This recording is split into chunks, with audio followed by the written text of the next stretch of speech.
Ang kwentong ito ay hango sa tunay na buhay. Karanasan ito ni Sendong taong 1970 sa lugar ng Camarines Sur.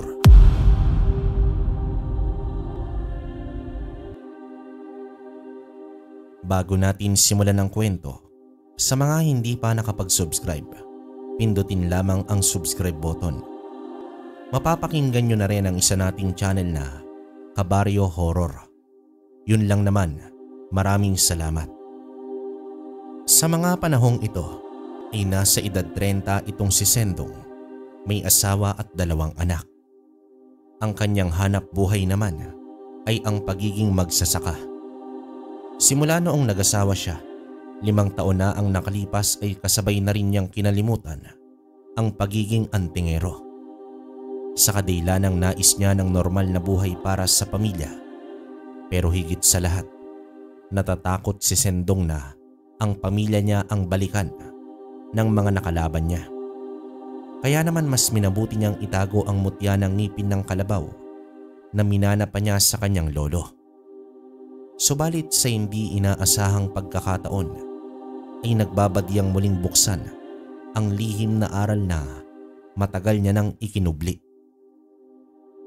Isang umaga, dumating si Sendong sa lugar ng kanyang ama, ang baryong kinalakihan din niya. Mangyari kasi na nagpakalayo-layo na si Sendong at doon nanirahan sa bayan ng kanyang asawa. Sa mga oras na yon ay balak niyang bisitahin ang ama at makasama sa loob ng 1 buwan. Nag-iisa na rin kasi ito sa buhay. Pero kahit sa kaninong anak, ay ayaw naman itong sumama. Ayaw naman iwan ng tatay ni Sendong na si Igme ang kanyang bahay dahil puno raw ito ng alaala. Itay, kamusta po kayo dito? Parang hindi ka po tumatanda ah. Ay nako Sendong, wag mo na nga akong bulahin. Oh, may dala ka bang suma na gawa sa kamoting kahoy? Oo naman po itay. Yun pa po ba ang makakalimutan ko? Pero maiba po ko itay. Mukha yatang napapabayaan nyo na po ang sakahan.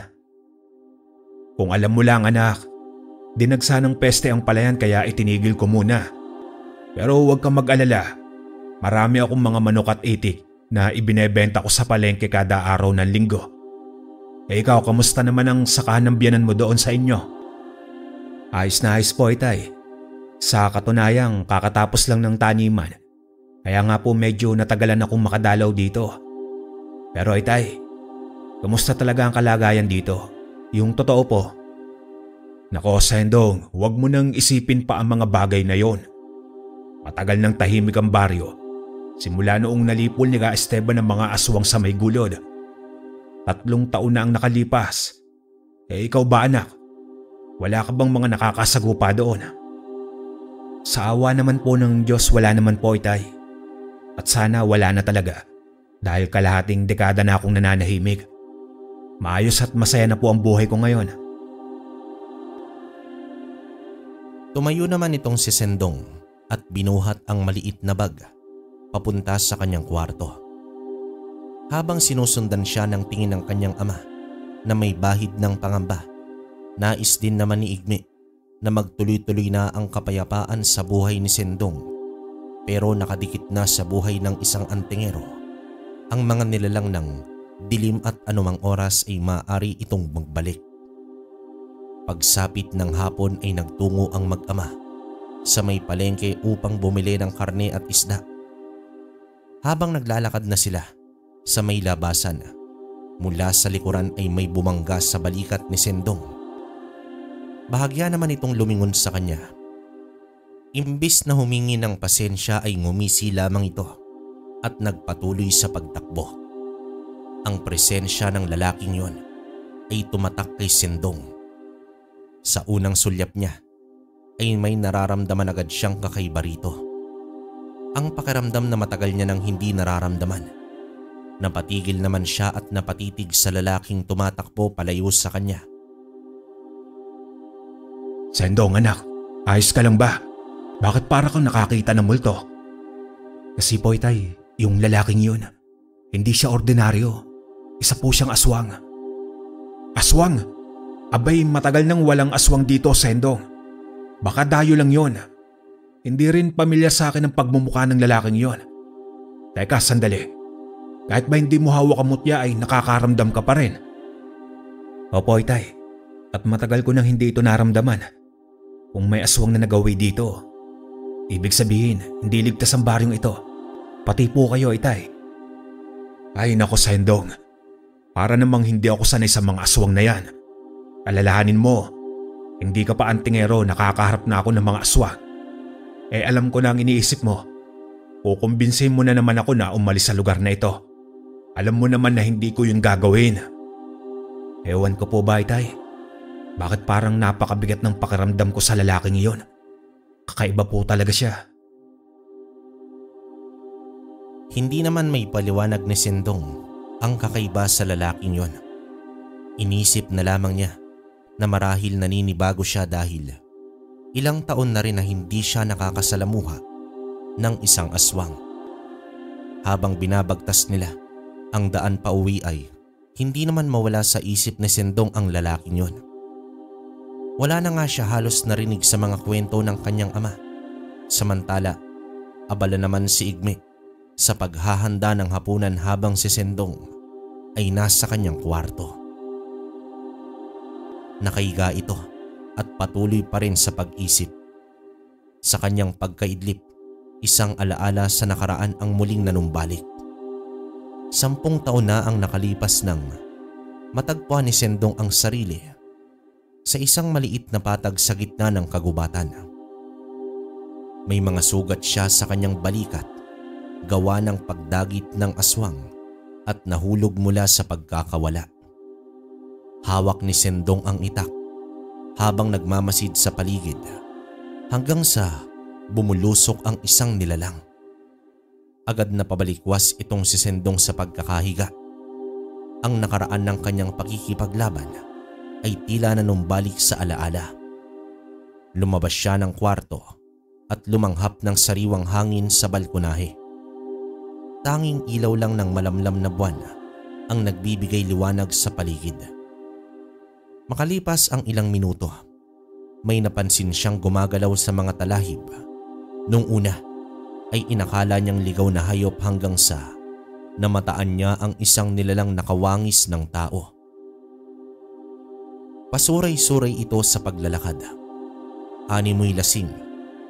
Napapailing na lamang si Sendong sa pag-aakalang taong lasing ang nakita, subalit laking gulat na lamang niya nang biglang tumalon ang nilalang ng napakatayog at dumapo sa sanga ng puno. Kumpirmadong aswang ang kanyang nakita sa gabing yon. Pagsapit ng umaga, nagising naman si Igme at nakita niya ang anak na nasa bakuran, nakatayo. Binati at kinamusta niya naman ito. Itay, may aswang po akong nakita kagabi. Hindi ko man naaninaga itsura, pero malakas ang kutob ko na siya yung lalaki kahapon sa palengke. Aswang baka mo, Sendong. Nako, wag mong sabihing nagbalik na naman sila. Pero kung siya nga ang lalaking iyon, ano naman kaya ang ginagawa niya rito kagabi? Sa tingin ko ay napadaan lamang siya, Itay. Pero ang tanong, saan kaya siya nanggaling at ano ang kanyang ginagawa kagabi? Teka lang, anak. Hindi kaya masyado ka lang nag-iisip? Narito ka upang magbakasyon, hindi manugis ng aswang. Baka nagkataon lamang ang lahat. Mabuti pa ay tulungan mo na lang akong manghuli ng mga manok at ibenta natin mamaya sa palengke. Tama na yung aswang-aswang na yan. Ako ang nag-aalala sa iyo eh. Bagamat iyon ang sinabi ni Igme, ay hindi rin naman ito maiwasang makaramdam ng takot. Samantala, bago naman magtanghali ay bumaba na ang mag-ama patungo sa palengke. Sa daan ay nakasalubong ni Sendong ang mga kababata at mga kaibigan niya. Tuwang-tuwa naman siya habang nakikipagkwentuhan sa mga ito. Hanggang sa nalaman nila ang isang bagay. Tungkol ito sa isang lalaking pugante na nababalitang napadpad daw sa kanilang baryo. may mga kapulisan na rin ang naghahanap dito. Hindi naman gaanong nag-aalala si Sendong dahil sa pugante ito. Tiyak, takot ito na humarap sa mga tao. Nagpatuloy naman ang araw at naibenta nila ang 6 na mga manok. Nag-abiso naman itong si Sendong sa kanyang ama na dadaan muna sila sa bahay ng kanyang kaibigan dahil inimbita siya nito sa mumunting salo-salo para sa kaarawan ng anak. Binili ni Sendong ang maliit na manika ng madaanan nila ito bilang regalo sa bata. At bago naman sila makalabas ng palengke ay nakita nila ang nagkukumpulang mga tao. Ayon sa mga usapan, may nakakita daw sa pugante sa bahaging Kakahuyan. Habang binabagtas nila ang daan patungo sa kaibigan ni Sendong ay dito nagwika ang ama. Hiniling nito kay Sendong kung pwede ba itong tumulong sa paghahanap sa pugante. Total naman ay may karanasan itong si Sendong sa pagtugis ng kriminal. Iba nga lang ito dahil tao at hindi aswang. Gayunpaman, tumugon naman ang antingerong magsasaka sa nais ng ama. Samantala, agad na napansin ng karamihan si Sendong sa pagdating sa bahay ng kaibigan. May mga ibang kaibigan rin kasi siyang inimbita. Tila ba naging pagtitipon din sa kanila ang okasyon na yon. Naging masaya naman ang lahat at ang gabi ay maingay. Puno ito ng tawanan at halakhakan. Sa gitna ng kasiyahan ay nahagip sa paningin ni Sendong ang isang pares ng mga mata na nakasilip sa di kalayuan. Nagpantig agad ang kanyang tenga. Ayaw niyang masira ang gabi at kung aswang nga talaga ang nakamasid, hindi niya ito malalabanan ng tahimik dahil wala naman sa kanya ang mutya. Tanging tigalpo at iilang usal lamang ang dala niya. Mga usal na hindi nagamit sa mahabang panahon. Pasimpleng lumapit si Sendong sa asawa ng kanyang kaibigan at nagtanong ito kung may mga balat ng nyog. Nagdahilan siyang nilalamok kaya kailangan niyang magpausok nito.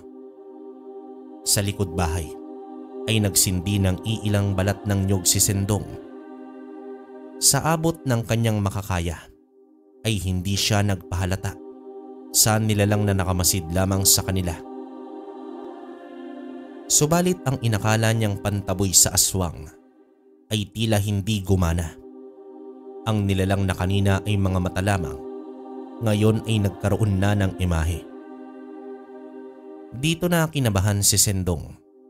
Hindi maaaring umatake ang aswang dahil marami ang madadamay. Malabo man ang nilalang, pero kitang-kita ni Sendong ang dahang-dahang paghakbang nito malapit sa mga tao. Tumungo ang antingero sa gilid ng bakod at doon niya tinigalpo ang nilalang. Subalit napatras lang ng konti ang aswang at lumingon na ito sa kinaroroonan ni Sendong. Sa pagtutok niya dito ay nakumpirma niya ang anyo ng nilalang. Isa pala itong gabunan. Napahakbang paatras itong si Sendong. Binalot ang katawan niya ng takot.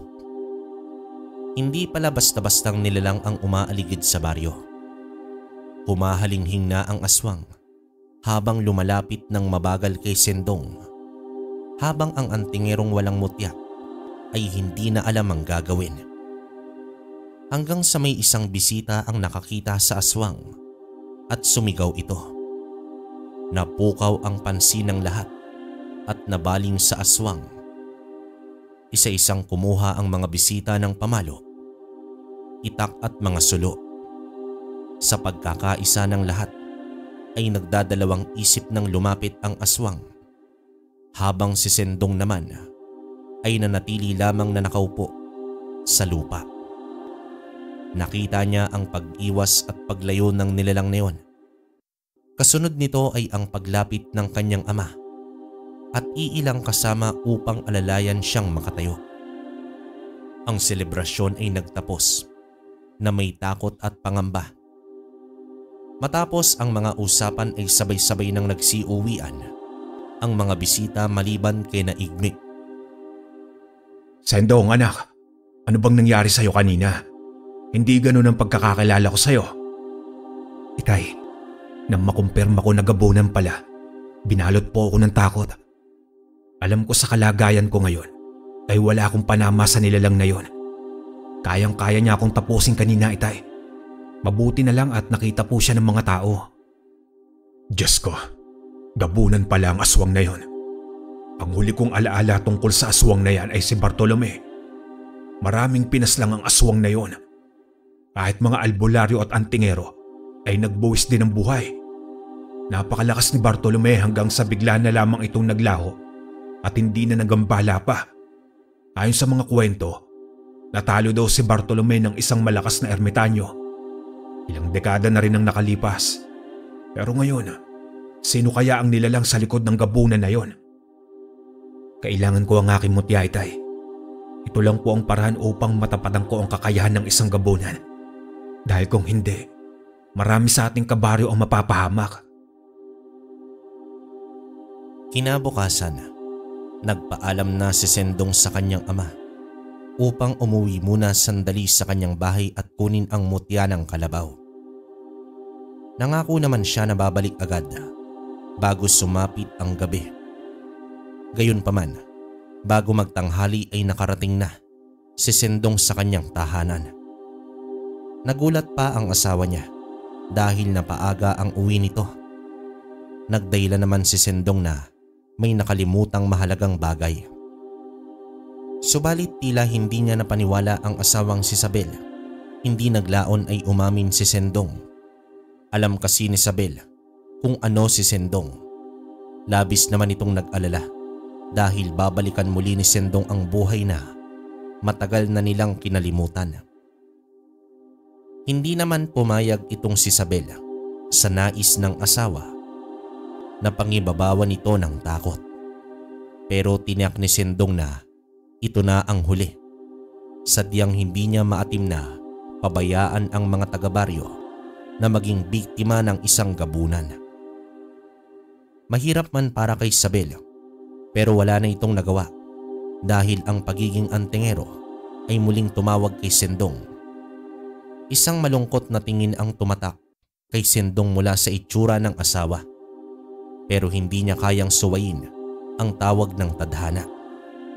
Noon pa man ay inaasahan na ni Sendong ang ganitong tagpo. Kahit matagal niya nang hindi ginagamit ang pagiging antingero, kailanman ay hindi niya ito nilimot. Ngayon ay handa na siya para sa panibagong laban ng kanyang buhay. Madilim na nang nakarating si Sendong sa sentro ng baryo. Doon ay may mga taong nagkukumpulan at pinag-uusapan ang tungkol sa pugante. May 2 pulis din kasi ang naroroon at nag-iimbestiga. Tahimik lang naman noon si Sendong na nakamasid habang nasa gilid ng tindahan. Hanggang sa narinig niya ang salaysay ng iilang kabataan na nakakita sila ng hindi pamilyar na itsura sa dulo ng baryo, kung saan naroon ang makapal na kakawyan. Hindi na nagtagal si Sendong at umusad na ito pabalik naman sa bahay ng kanyang ama. Naabutan niya itong umiinom ng salabat habang nakikinig ng radyo. Matapos ang maiksing kwentuhan at konting hapunan ay hindi na nagtagal pa itong si Sendong. Nagpaalam siya sa kanyang ama na pupuntahan ang posibleng pinagtataguan ng puganting gabunan. Bitbit ni Sendong ang isang itak at mahabang pisi. Dinayo niya na ang dulong bahagi. Napakatahimik nun. Iniisip niya kung saan kaya maaaring maglungga ang pugante. Wala kasi ni isang bahay o kahit sira-sirang kubo man lang na pwedeng masilungan. Maya-maya pa ay nakarinig siya ng motor na paparating. Agad naman siyang nagtago sa mga puno at nakita niya ang 2 pulis na rumoronda sa lugar. Hinintay niya munang makaalis ang mga ito bago naman siya kumilos. Sa gitna ng kanyang paglalakad ay biglang uminit ang kanyang mutya na nakasabit sa leeg. Dito napahinto si Sendong at agad inilibot ang tingin sa paligid. Halos gumapang na siya sa lupa upang ikubli lamang ang kanyang sarili habang pinakikiramdaman ang paligid. Malapit lang ang aswang kaya ganoon na lamang ang kanyang pag-iingat. Animoy unang beses niyang tumugis ng aswang. Aminado si Sendong na nanibago siya sa pagkakataong yon. Nag-usal na siya ng malalim na sabulag at maya-maya pa ay narinig niya na ang mahinang pag-angil ng aswang. Nang silipin niya ang malaking puno na natumba, ay dito niya nakita ang isang lalaki na nakaupo at bahagyang hinihingal. Sa kasamaang palad ay hindi niya maaninag ang mukha nito. Gawa nga ng sobrang dilim. Patuloy lang naman ang pagmamasid ni Sendong. Sumagi din sa isipan niya na baka nalapa na ng aswang ang pugante. Nagkaroon ng pagdadalawang isip itong si Sendong. Dinadaga na yata ang kanyang dibdib. Kung hindi lang sa nagabunan nito, ay kanina pa niya ito inatake. Pero sadyang iba ang lahing gabunan. Tumayo na ang aswang at naglakad patungo naman sa sentro. Tiyak na mambibiktima na ito ng inosente. Nilakasan ni Sendong ang kanyang loob. Lumabas siya sa pinagkukublian at dito sinundan ang aswang. Sa madilim na kalsada ay napahinto ang aswang. Marahang umikot ang leg nito paharap sa antingero. Ngumisi ito na animoy natatakam sa kanyang nakita. Mabilis din ang pagpalit anyo nito sa ilang segundo lamang. Umangil ang gabunan at ibinuka ang dalawang kamay. Sumugod ito kay Sendong at sinalubong niya naman ito ng tigalpo. Napatras ng bahagya ang nilalang. Subalit muli itong ngumisi na tila ba hindi ininda ang tigalpo ng antingero. Dinaganan niya si Sendong at bumagsak ang antingero sa lupa. Akmang sasakmali na ng aswang si Sendong ay bigla itong natigilan at agad na tumalon papalayo. Kinapa ni Sendong ang mutya na nakalabas pala sa kanyang kamiseta. Napangiti naman si Sendong dahil sa muling pagkakataon ay iniligtas siya ng kanyang mutya. Ano demonyo? Lumapit ka! Tignan natin ang angas mo ngayon! Nanatili naman sa itaas ng puno ang gabunan habang pinagmamasdan lamang si Sendong. Ang paghahamon ng antingero ay hindi kinagat ng gabunan. Isang katangian na wala pa sa ibang aswang. Mas nag-iisip at hindi nagpapadalos-dalos ang gabunan. Ilang sandali pa ang nakalipas ay tumalon at nagpalipat-lipat sa puno ang aswang hanggang sa tuluyan na itong maglaho sa mga mata ni Sendong.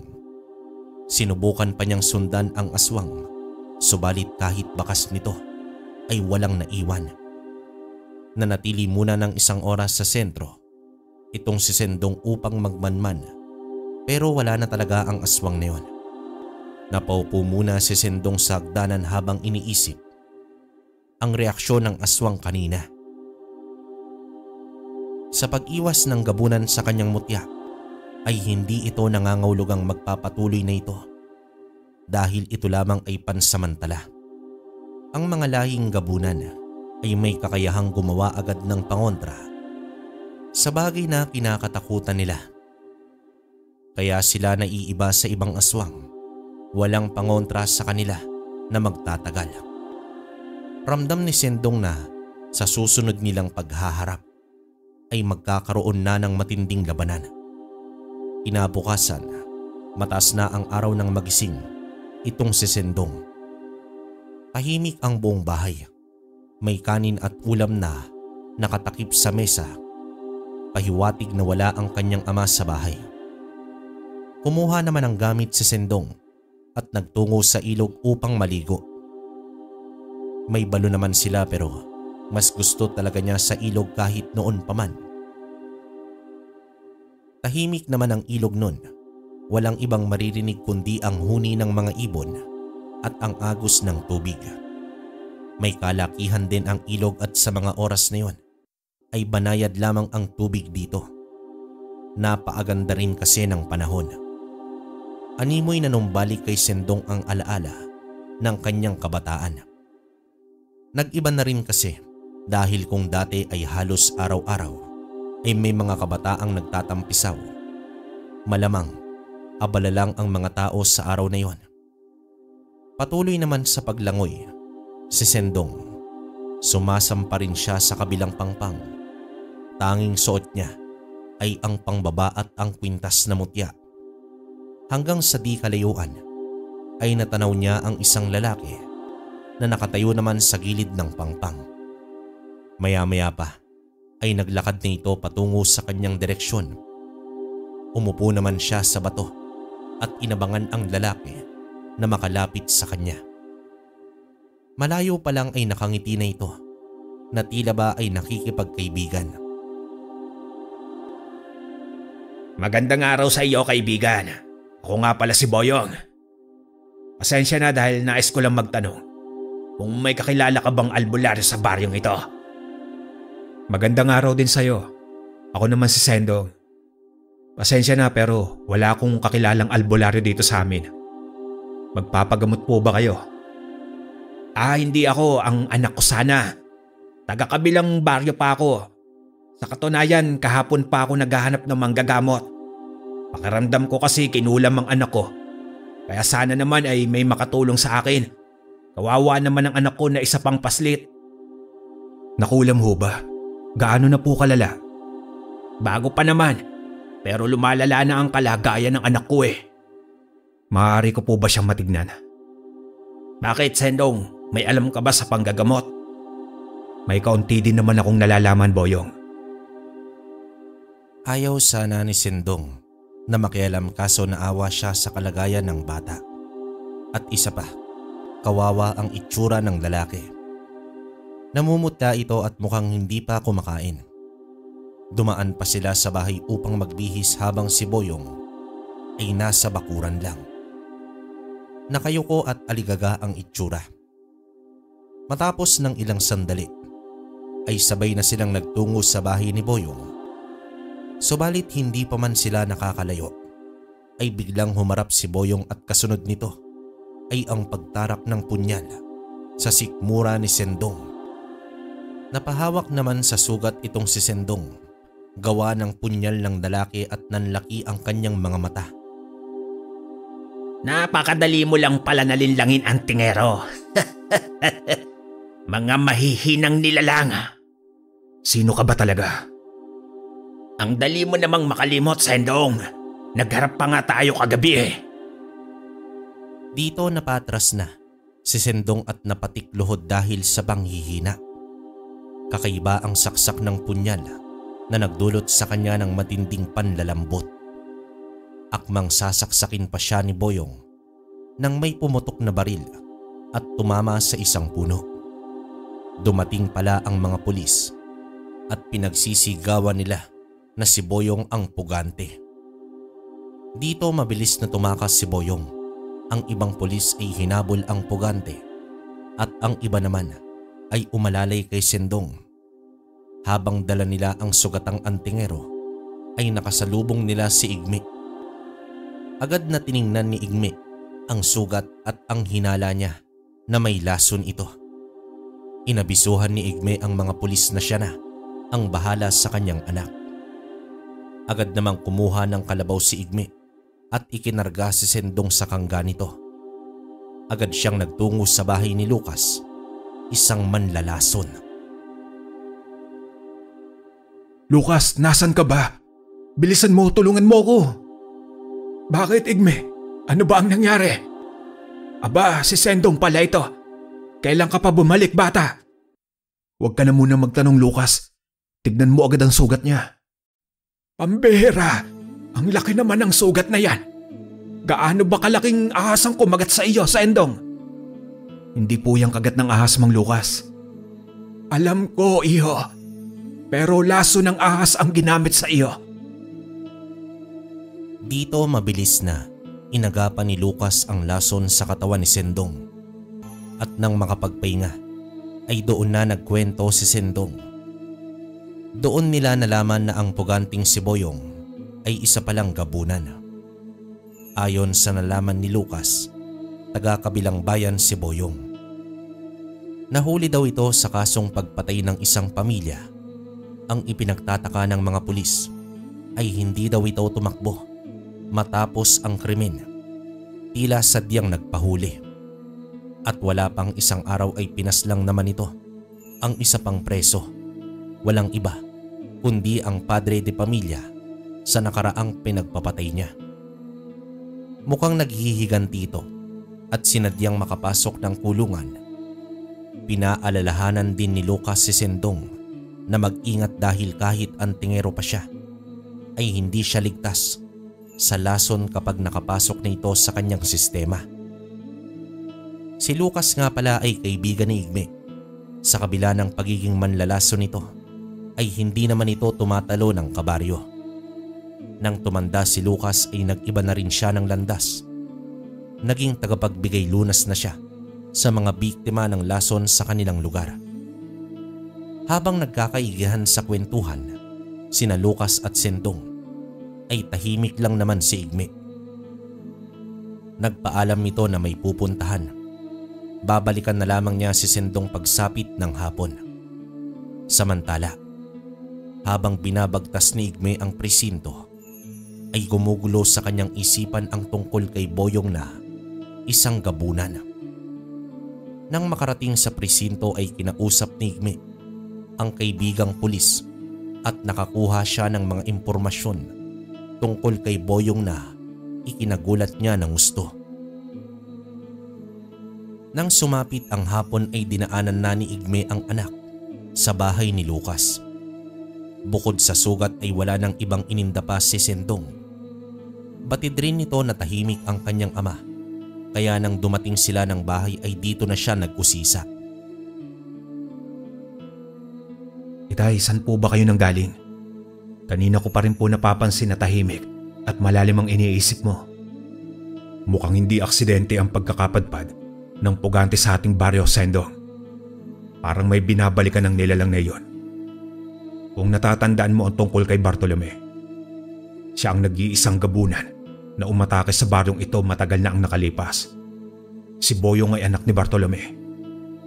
Maaaring naghihiganti na ngayon ang anak ng gabunan. Dito kasi sa baryo natin may kumalabang kay Bartolome na isang ermitanyo. Kaya posibleng dito siya maghahanap ng katarungan para sa kanyang ama. Paghihiganti, ibig sabihin, gumagala si Boyong upang magbigay ng parusa?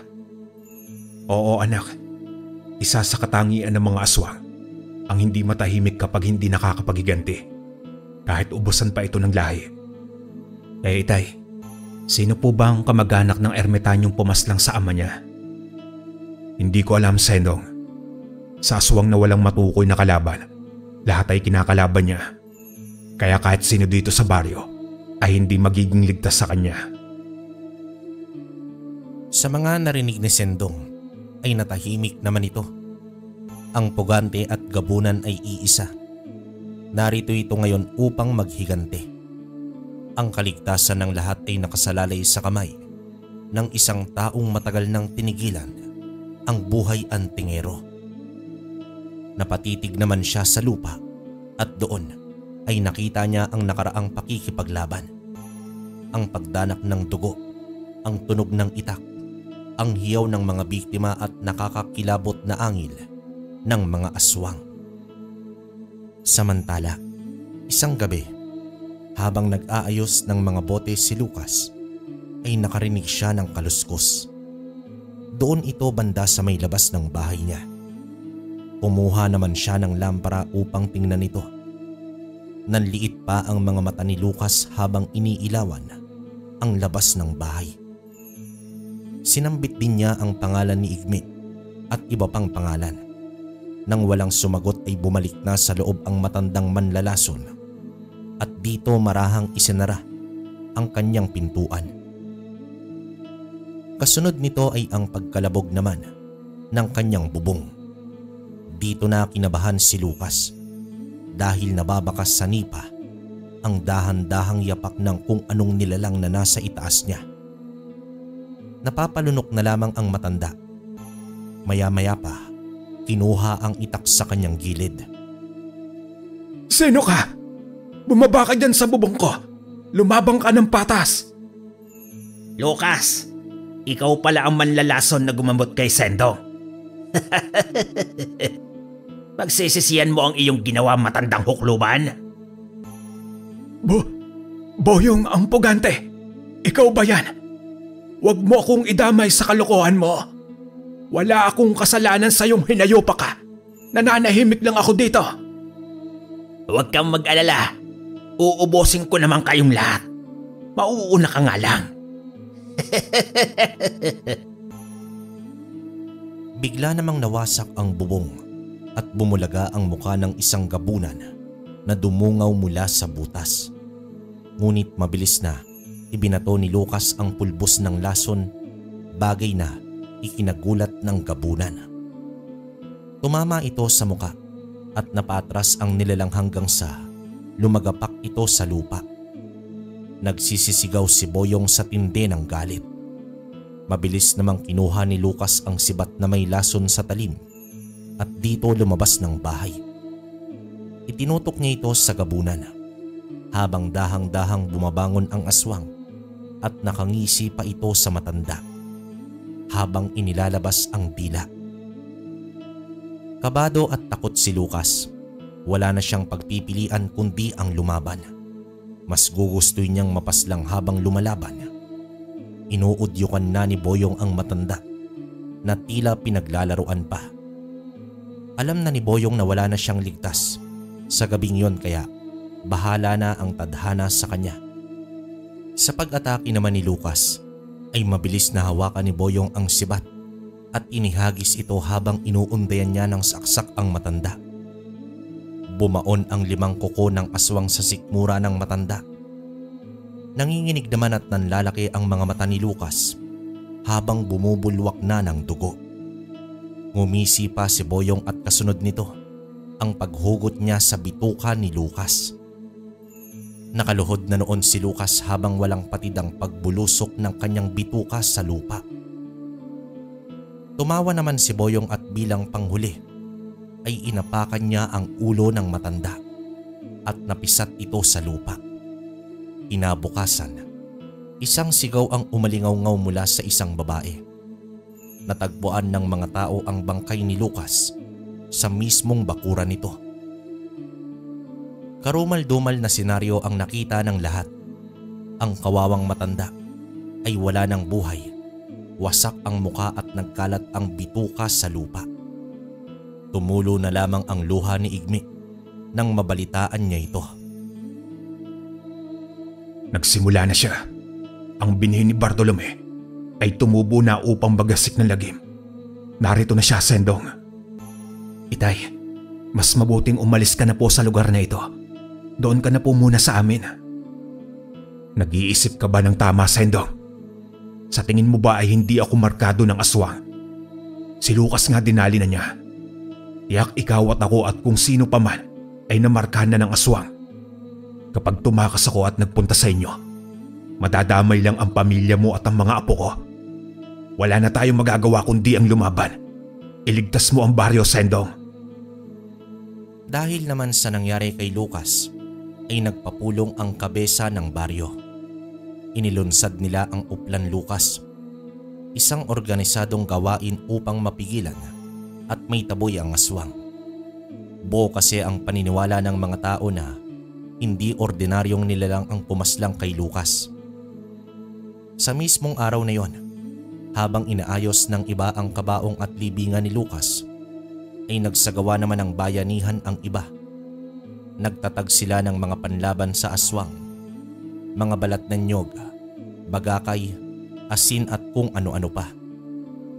Alam ni Sendong na pansamantalang pagpigil lang sa gabunan ang pinagkakaabalahan ng mga tao.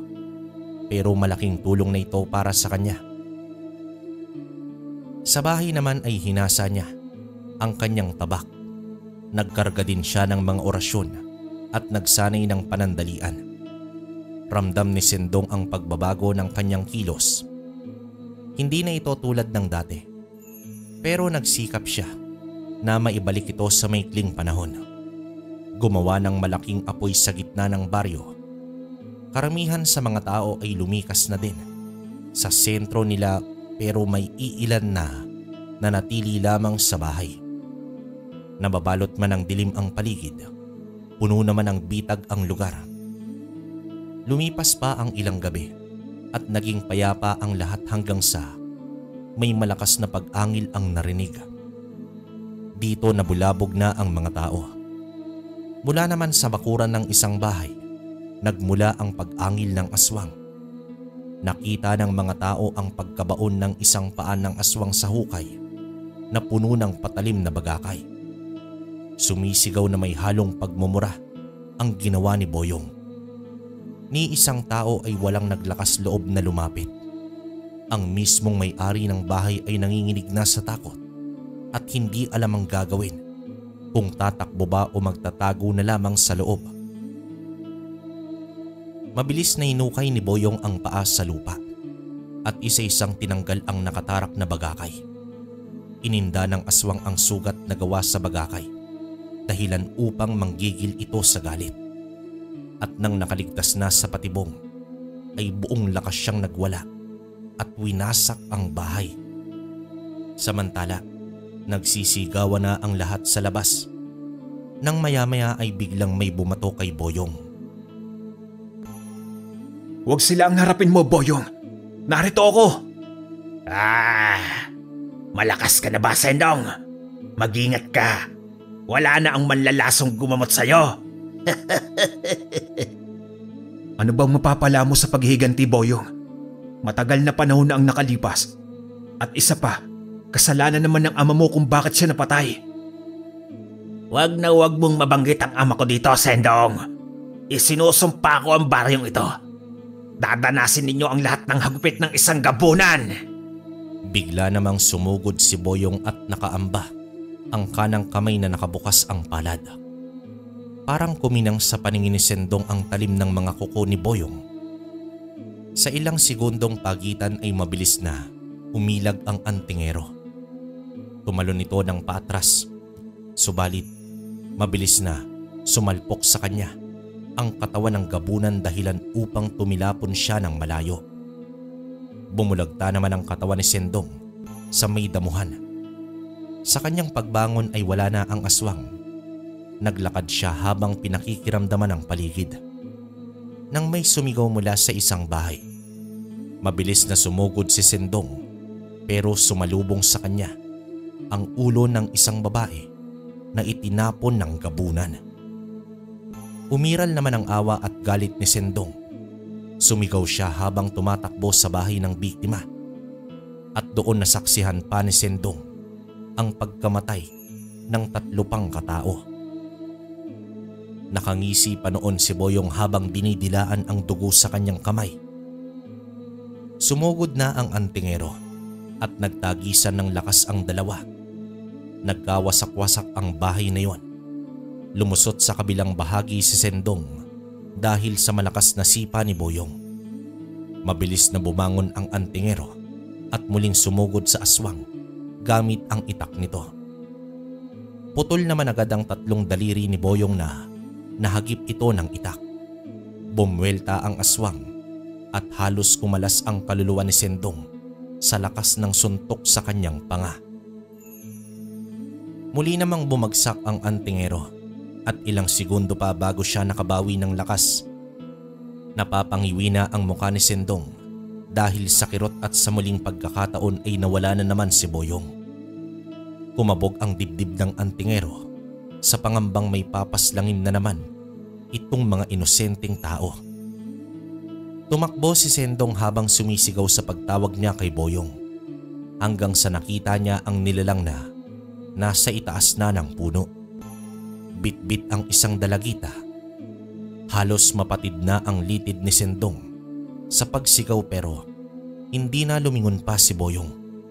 Bagkus, Tumakas ito kasama ang bagong biktima. Napasuntok na lamang sa lupa ang antingero dahil sa wala na siyang nagawa pa. Ilang saglit pa sa kanyang likuran ay umiiyak ang ina ng bata na tinangay ni Boyong. Nilapitan ito ni Sendong at pinakalma. Umuwi naman ang bahay si Sendong na isang bigo. Isinalaysay niya sa ama ang lahat ng nangyari. Sa aking palagay anak, pinaglalaroan ka ni Boyong. Wala siyang intensyon na tapusin agad ang laban sa pagitan ninyong dalawa. Opo, Itay. Gusto niyang masaksihan ko ang unti-unting pagbagsak ng baryong ito. Alam niya kung paano paglaruan ng mga tao. Sa isang pusong nababalot ng paghihiganti at puot, hindi imposibleng magagawa yun ni Boyong. Kailangan matalo mo siya, Sendong, sa muli ninyong paghaharap. Malakas po siya, Itay. Pero alam ko na matatalo ko siya. Pero iba ang pakay niya. Tulad nga sa sinabi niya, pababagsakin daw niya ang baryo. Sino kaya ang isusunod niya, Sendong anak? Hindi mo kakayaning bantayin ang lahat ng mag-isa ka lang. Dadanak na naman ang dugo sa baryong ito. Sa nangyaring yon ay muling nagpapulong ang kabesa di barangay, pero hindi gaya sa nauna. Binalot na ng takot ang mga residente. Karamihan sa kanila ay ninais nang umalis sa baryo. Pero nakiusap ang kabesa na manatili at magtulong upang malipol ang aswang. Nag-iisa lamang ito at kapag nagsama-sama silang lahat ay magagapi nila ang nilalang ng dilim. Bigla namang pumagitna si Aling Miding, ang ina ng dalagitang tinangay ng gabunan. Umiiyak ito at nagmamakaawa sa kabesa na iligtas ang kanyang anak. Binanggit rin ng babae na si Sendong ay may kakayahang lumaban sa aswang. Dahil dito ay nabaling ang atensyon ng lahat sa tahimik na mag-amang Igme at Sendong sa gilid. Nagkaroon ng bulong-bulungan at lumapit ang kabesa sa lalaki. Nakiusap naman ito na tulungan sila. Tumugon naman dito ang antingero at nangakong gagawin ang lahat. At isa pang pagkakataon ay muling nagkaisa ang baryo laban sa gabunan. Lumipas ang ilang gabi na payapa at tahimik ang baryo habang si Sendong ay hindi mapakali. Sa araw ay tulog siya at gising naman sa gabi. Naglilibot sa buong baryo upang harapin at tapusin ang laban nila ni Boyong. Isang gabi, habang tahimik niyang binabaybay ang daan, nakarating ang antingero sa maliit na plaza ng baryo. Natanaw niya ang animoy panakot ibon na nakatayo sa gitna ng plaza. Madilim at tanging mahinang liwanag ng buwan ang ilaw sa paligid ng gabing yon. Dadaanan lang sana niya ang panakot na ibon, ngunit may napansin siyang likido sa lupa na nagmumula sa imahe. Nang dampian at amoy niya ang likido, dugo pala ito. At sa paglapit niya sa panakot ibon, tao pala ito at walang iba kundi ang kabesa ng baryo. May gilit sa leeg at nakatayo ito dahil nakatali ang katawan sa kahoy na ginawa pang ekis. Ang kabesa ay wala na, isang panibagong biktima ni Boyong. Napaupo na lamang sa gilid ng plaza ang antingero at napaiyak na lamang sa tindi ng galit. Walang bakas ng aswang sa lugar. Tumayo siya at ipinagbigay alam sa pamilya ng kabesa ang nangyari. Laking gulat ng pamilya dahil katabi lang ng asawa nito ang kabesa, pero ngayon ay nasa plaza na at wala ng buhay. Ang pangyayaring iyon ay mas nagdulot ng sindak sa mga tao. Karamihan ay naging aligagana at nais ng lumikas sa ibang baryo. Kahit madaling araw pa ay nag-alsabalutan na ang mga tao. Wala na silang balak na makipaglaban pa sa aswang. Mas malaga sa kanila ang buhay. Subalit may iilan pa rin ang nanatili dahil wala naman silang mapupuntahang iba. May mga nanatili dahil sa ayaw nilang maiwan ang kanilang hanap buhay. At ang iba ay mas ginusto ang lumaban. Samantala, sa likod bahay kung nasaan naroroon ang malalaking puno, doon ibinuhos ni Sendong ang sama ng loob. Ramdam ni Igme ang galit nito, lungkot at kabiguan ng kanyang anak habang nakatanaw siya mula sa kusina ng bahay nila. Dito inilabas ni Igme ang mga nakaimbak na karit. Ang iba ay binalot na ng kalawang. Nag-umpisa naman siyang ngasain ang mga ito. Isa ang karit na iniiwasan ng mga aswang. Kahit papaano ay ayaw niyang maging pabigat sa kanyang anak. Lalaban siya sa gabunan kung sakali man. Nasa 10 karat din ang pinatalas ni Igme at isinabit niya ito sa dingding ng buong bahay. Sa hapunan, dito na nagkausap ang mag-ama ng maayos. Nagbebenta ka na rin po ba ng karit, Itay? Sa dami niyan, tiyak mangingilag ang aswang na lumapit sa bahay. Naku, nakuha mo pa talaga magbiro, anak. Pero kahit sa ganitong paraan, makakalaban ako sa aswang. Kung ang bahay nga ng kabesa na pasok niya, itong sa atin pa kaya nayari lang sa kahoy. Sendong, lalabanan natin ang gabunan kahit anong mangyari. Matanda na ako. Pero kung ang pagsukol sa aswang ang huling magagawa ko sa mundo, ay panatag ko itong tatanggapin. Itay, wag naman po kayo ganyang magsalita. Hindi ko po kayo pababayaan. Pero may pakiusap po sana ako sa iyo. Kapag natapos na po ang gulong ito, pwede po bang sumama ka na sa akin? Alam ko naman po na ang alaala ni inay at ang nakaraan ang nagpapanatili sa iyo dito. Pero Itay, sabi mo nga matanda ka na. Hayaan mo naman kami na ang mag-alaga at magsilbi po sa iyo. Natutuwa ko, anak, sa malasakit mo. At sa tingin ko hindi mo ako titigilan patungkol sa bagay na yan. Ala, sige. Sasama na ako sa iyo pero sa isang kondisyon. Dadalhin natin ang mga manok at itik ko. Hindi pwedeng titihaya lang ako sa inyo at walang gagawin sa buhay. Ayaw ko naman ng ganon. Opo, Itay. Dadalhin natin silang lahat. Pero maraming salamat po dahil pumayag ka na din sa wakas. Matapos ang hapunang iyon, ay naghahanda na sila upang magtungo sa lamay ng kabesa. Ito ang unang gabi ng pagdadalamhati. Inapa ni Sendong ang mutya at taimtim ito na nagdasal. Habang si Igme ay isinukbit ang karit sa kanyang tagiliran at merong pang itak sa kabila. May mga asin din sa magkabila ang bulsa nito. Nauna naman si Sendong at nang mabuksan niya ang pinto ay nalanghap niya ang masangsang na amoy, bagay na nagpatigil sa kanya. Sumenyas din siya sa ama na may nilalang sa labas ng bahay nila. Muli namang isinara ang pinto.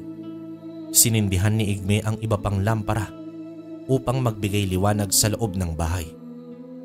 Kinuha na rin niya ang sibat at inabisuhan siya ng kanyang anak na manatili lamang sa loob nito. Lumabas na si Sendong hawak ang itak sa kanang kamay. Inilibot ang paningin hanggang sa isang mabilis na tila hangin ang sumalpok sa kanyang panga, dahilan upang tumilapon siya sa bakuran. Sa kanyang pagbangon, nakita niya si Boyong na nasa anyo na ng gabunan. Mabagsik ito at napakaliksi sa kabila ng laki ng katawan. Mabilis na pumaikot ang nilalang sa paligid na tanging anino na lamang ang nakikita ni Sendong. Sa makailang ulit pa ay nauundayan ng sapak at sipa ang antingero mula sa magkabilaang direksyon. Pinaglaruan ng gusto ni Boyong ang antingero. Kasabay nito ang nakakalokong tawa ng aswang. Hanggang sa isang pagkakataon, natamaan ni Sendong si Boyong dahilan upang mapasandal ito sa dingding ng bahay. At mula sa loob ay tumarak ang sibat sa likod ni Boyong. Umangil ang aswang at mabilis naman siyang hinila ni Sendong at inundaya ng mga taga. Agad nagkubli si Igme matapos niyang masaksak si Boyong ng sibat. Nanginginig man ang matanda pero may bahid itong saya. Kahit papaano ay natamaan niya ang aswang. Sa kabila ng labanan nila, napansin ni Sendong na pilit bumabalik si Boyong sa bahay at alam na nito ang binabalak. Nais ni Boyong na paslangin ang sino mang nasa loob ng bahay. Katulad sa nakaraang laban, ito pa rin ang ginagawa ni Boyong pero hindi na ito hinayaan pa ni Sendong dahil buhay na ng kanyang ama ang nakasalalay dito. Tapusin na natin ngayon, Boyong. Bakit mo pa pinatatagal ang laban? Lumabang ka ng patas. Bakit, Sendong? Ayaw mo bang masaksiyan ng bawat tao na pinaparusahan ko? Lalo na ngayon, susunod na ang iyong ama. Magagawa mo lang yan sa ibabaw ng aking bangkay. Agad namang sumugod si Sendong at paulit-ulit na pagtaga sa makapal na kabal ni Boyong at naputol ang itak ni Sendong. Napangisi naman ang gabunan at siya naman ang gumanti gamit ang matatalas niyang kuko. Panay ilag si Sendong hanggang sa nakita niya ang mabilis na paghugot ni Boyong ng punyal. Ito ang punyal na ginamit noon ni Boyong sa pagsaksak sa kanya. Naging maingat na ang antingero dahil alam niya na kargado ng lason ang talim ng punyal. Wala nang pananggapa si Sendong ng mga sandaling yon, kundi ang umilag na lang hanggang sa isang karit ang inihagis ni Igmi at mabilis na isinara ang bintana. Napalingon pa si Boyong sa kanya na may inis sa muka. Dito mabilis na pinulot ni Sendong ang karit at nangingilag ang aswang dito. Nakatitig naman ang aswang sa kumikinam na talim ng karit. Batid ni Sendong na may bahid na ng takot ang gabunan sa hawak niyang sandata. Hindi na nag-aksaya pa ng oras at sumugod na nga ang gabunan. Nasugatan na si Boyong ng makailang beses hanggang sa napansin ni Sendong na tatakas na naman ang nilalang. Sa isang banat ni Boyong ay nasapak niya ang antingero sa tagiliran at tumalsik ito sa puno. Umorma naman si Boyong na tatalon ng malakas, ngunit isang karit ang tumarak sa balikat nito, dahilan upang umangil ang aswang. Nang lumingon nito ay nakita niya si Igmi na mabilis na pumanhik ng bahay. Nang masilaya ni Sendong ang ama na nasa panganib ay mabilis siyang tumayo. Nagbitaw ng tigalpo ang antingero at doon tumama sa karit na nakabaon pa sa balikat ng aswang. Muli namang umangil ang aswang. Halatang nasaktan nito ng gusto. Nagharap ang magkatunggali at nagpatuloy sa laban. Nasalo ni Sendong ang kamay ng aswang na merong punyal. Kasunod nito ay nagbitiw ng usal ang antingero dahilan upang mabitawan nito ang punyal.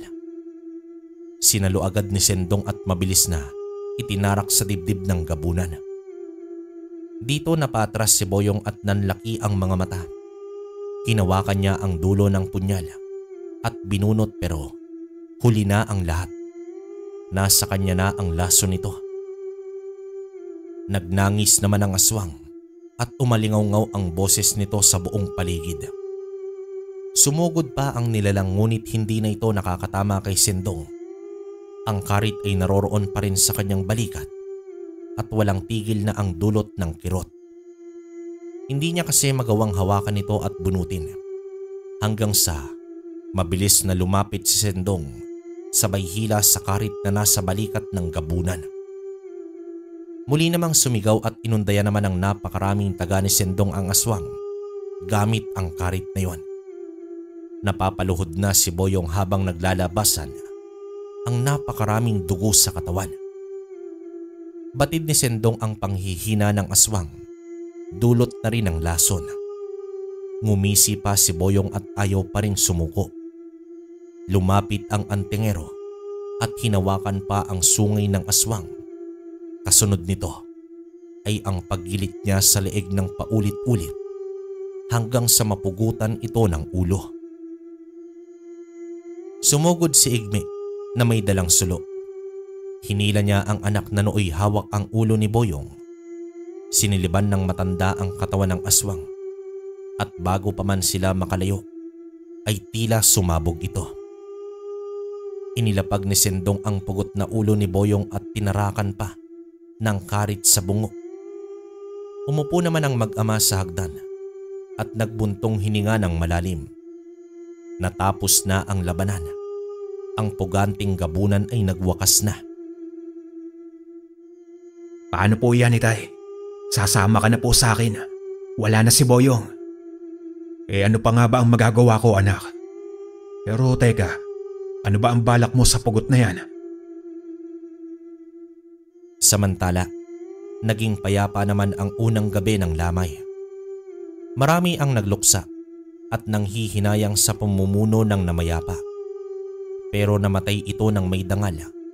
Hindi sumuko ang kabesa at hindi iniwan ang kanyang baryo. Habang malumanay na nakikipaglamay ay napukaw ang kanilang diwa sa dalawang lalaking dumating. Ang isa ay may dalang sulo, habang ang isa naman ay may bitbit na ulong pugot. Nagsitayuan ang mga tao. Bumaba naman sa bahay ang asawa ng kabesa. Humingi ng paumanhin si Sendong sa nangyari. Pero bitbit naman niya ang ulo ng gabunan bilang katarungan sa pagkamatay ng kanilang kabesa. Niyakap ng asawa ang kanyang mga anak at nagpasalamat naman siya sa ginawa ni Sendong. At sa harap mismo ng mga taga-baryo ay sinindihan ni Igme ang ulo ng aswang at tuluyan itong nilamon ng apoy. Bilang pagbibigay respeto ay tinapos ng mag-ama ang 3 gabi na lamay ng kabesa. Sa araw ng libing nito ay napuno naman ang sementeryo ng pakikiramay at dalamhati. Nagwakas man ang iilang buhay. Kasabay naman ito ang pagwawakas din ng isang kasamaan na nag-ugat sa sugat ng nakaraan. Dumating na ang araw sa pag-alis ng mag-ama. Maiging inilibot ni Igme ang mga mata sa bawat sulok ng bahay. Puno ng magagandang alaala ang bahay na yon. Pero katulad sa mundo, ang buhay ng tao ay dadaan sa matitinding pagbabago na dapat tanggapin at yakapin. Itay, tama na po yan. Babalik pa naman po tayo dito at magbabakasyon. Inabiling ko na lang kay Aling Lusing na tignan-tignan ng bahay paminsan-minsan. Napakahirap, Sendong. Mahigit kalahati sa buhay ko ay narito na ako sa bahay na ito. Naalala ko pa ang unti-unting pagbuo nito kasama ang iyong ina. Baon ng mga pangarap para sa magiging pamilya namin. At ayon, isa-isa nga kayong nagsulputan. Makulit at ang iingay. Pero isa-isa din kayong lumisan at naiwan akong mag-isa. At ngayon, panahon na upang ako naman ang lilisan sa tahanang ito. Huwag kang mag-alala, Itay. Kapag nakapiling mo na ang mga apo ninyo, nako, baka sumuko ka sa kakulitan ng mga yon. Nakakatuwa namang isipin na panibagong henerasyon ng kabataan ang aalagaan ko. Pero maiba ko, anak. Ano ba ang balak mo sa mutya? Minsan ko na pong iwinaksi ang pagiging antingero, Itay. Pero napagtanto ko na ang antingero ay mananatiling antingero. At ang responsibilidad ko sa tao ay kailanman hindi matatapos. Wakas. Okay, opinion ko sa kwento natin. Grabe tong labanan na to. Diba? Isang gabunan na pugante, no? Parang first time kong makarinig ng ganitong istorya. Siguro sa iba meron na kayo napainggan, pero ako, unang beses pa lang. Saka, grabe ang lakas talaga ng ngipin ng kalabaw, no? Alam naman natin na yang mutyang yan, marami ng antingerong binuhay, no? Marami na ring gabunang pinatay o ibang lahi ng aswang.